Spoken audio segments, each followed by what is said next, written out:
Earlier on, I showed you a couple of well-known companies, and what they had in common is licensing. And for a number of those companies, particularly Google, they are built on unregistered intellectual property, and that is their algorithm, which is not registered as a patent because that would disclose it. An algorithm is much like source code. It's the secret sauce, and you don't want to give it away. So it's important for you to understand that inside your business is a lot of IP, as I showed you earlier, both registered and unregistered, and you really need to take a look at that. Because one of the secrets of licensing is understanding all the types, all the different forms of IP you have in your business. And that's really important to wrap your head around, is that at some point, I encourage every one of you to sit down and say, what IP do I have beyond just a patent, trademark, or copyright? And you'll probably find that you have a number of different pieces of unregistered IP. And the reason that it's important for you to dig into this is understand that today, that the value of IP, your IP, is more valuable than a product. It's what goes inside a product today that is more valuable. It's the patents, the trade secrets, the registered designs, the registered trademarks. And you take a look at a smartphone today, there's huge battles that loom over companies such as Samsung and Apple and others who battle each other over things such as phone design, what it looks like, the way the apps are laid out.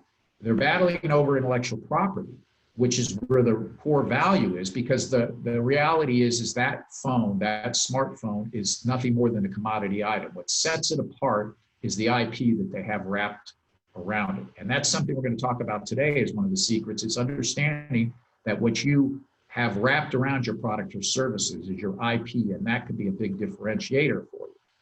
So the bottom line is this: if you don't have any IP, you're going to have a tough time raising money, and you're going to have an even tougher time staying in business, because everything is built around IP today. Everybody is looking at IP. Investors want IP. IP is what protects you, sets you apart.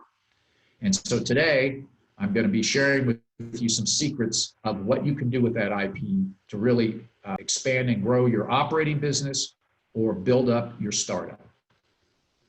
So you really have two market options today, and that is to compete and cooperate. Now, in most cases, many of you may be thinking, well, I'm going to compete. I've got competitors out there, and I'm going to go up against them. I've got better marketing, better product, whatever the case that you may have. But that may not necessarily be the best option for your IP. The better option may be looking at cooperating as opposed to competing. Now, in many cases, what you need to understand with businesses today is there's many big business competitors out there that, although you read about them competing, such as the smartphone companies, the computer companies, the technology companies, they also have licensing agreements in which they're cooperating with each other. And they're all making a piece of the profit from each other's sales. It's something that isn't talked about a lot, but it goes on. And one perfect example of that is the smartphones and the patent pools that are created. They're called standard, they're called essential patents. And basically what happens is they form these pools because all of these patents are being created for the circuits and the apps and the screens and the designs and this and that and the other thing.